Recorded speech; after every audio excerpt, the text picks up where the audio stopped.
ఒక ప్రశాంతమైన గ్రామంలో ఇద్దరు స్నేహితులు రాము మరియు సోము జీవనోపాధి కోసం పోరాడుతున్నారు. వ్యవసాయం వారిని జీవించేందుకు సరిపడా పని ఇవ్వలేకపోయింది. పని దొరకకపోవడంతో రాము మరియు సోము గ్రామాన్ని వదిలి అవకాశాలను వెతుక్కుంటూ నగరానికి వెళ్లాలని నిర్ణయించుకున్నారు. వారు పనిని వెతుకుతూ గందరగోళమైన వీధుల్లో తిరిగారు. వారు ఒక గొప్ప వ్యాపారిని కలిశారు. ఏదైనా పని ఇవ్వమని కోరారు. వ్యాపారి వారిని ఆసక్తిగా వారి పట్టుదలను పరీక్షించాలని నిర్ణయించుకున్నాడు. వ్యాపారి వారికి తాటిబుట్టలు ఇచ్చి బావి నుండి నీటిని తోడి తోటనంతా తడపమని చెప్పాడు. అది అసాధ్యమైన పనిగా కనిపించింది ఆ ఇద్దరికి. సోము ఈ పని వ్యర్థమైనదని విమర్శించి ఆపేసి విశ్రాంతి తీసుకోవాలని నిర్ణయించుకున్నాడు. కానీ రాము శ్రద్ధతో రాత్రంతా కష్టపడి పనిని కొనసాగించాడు. గంటల తరబడి రాము కృషి కొనసాగించాడు. కానీ ఫలితం లేనప్పటికీ అతని పట్టుదల తగ్గలేదు. ఆశ్చర్యంగా అతని పట్టుదలకు ప్రతిఫలంగా బంగారు నాణేలు బుట్టలో ప్రత్యక్షమయ్యాయి. నాణేలను దాచిపెట్టకుండా రాము వాటిని వ్యాపారి దగ్గరికి తీసుకువెళ్ళాడు. అతని నిజాయితీ మరియు కష్టాన్ని గుర్తించి వ్యాపారి అభినందించాడు. వ్యాపారి రామునికి సంపదతో పాటు స్థిరమైన ఉద్యోగాన్ని కూడా బహుమతిగా ఇచ్చాడు. సోము తన ఆలోచన పట్ల సిగ్గుపడుతూ మౌనంగా చూస్తూ ఉండిపోయాడు.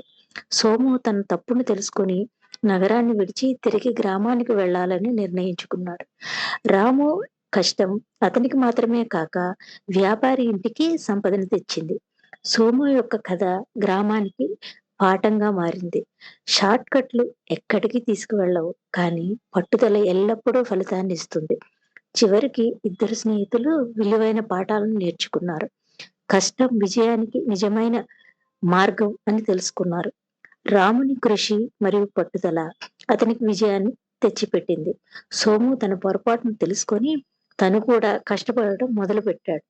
రాము విజయంతో తన తప్పులను తెలుసుకొని సోము కష్టపడటానికి ఆసక్తి చూపించి గ్రామంలో కొత్తగా పనిని ప్రారంభించాడు. సోము మార్పుని గమనించిన వ్యాపారి వారి కథతో గ్రామస్తులను ఉత్తేజపరచడానికి గ్రామాన్ని సందర్శించాడు. సోమును కలుసుకొని పొలాలలో కృషి చేస్తున్నారు. కొత్త ఇళ్లు నిర్మించబడుతున్నాయి. గ్రామం నెమ్మదిగా మార్పు చెందింది.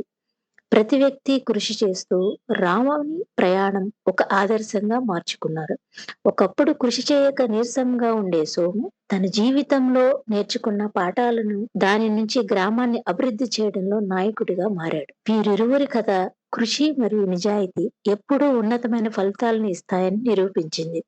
రాము మరియు సోముల బంధం నేర్చుకున్న పాఠాలతో మరింత బలంగా మారింది.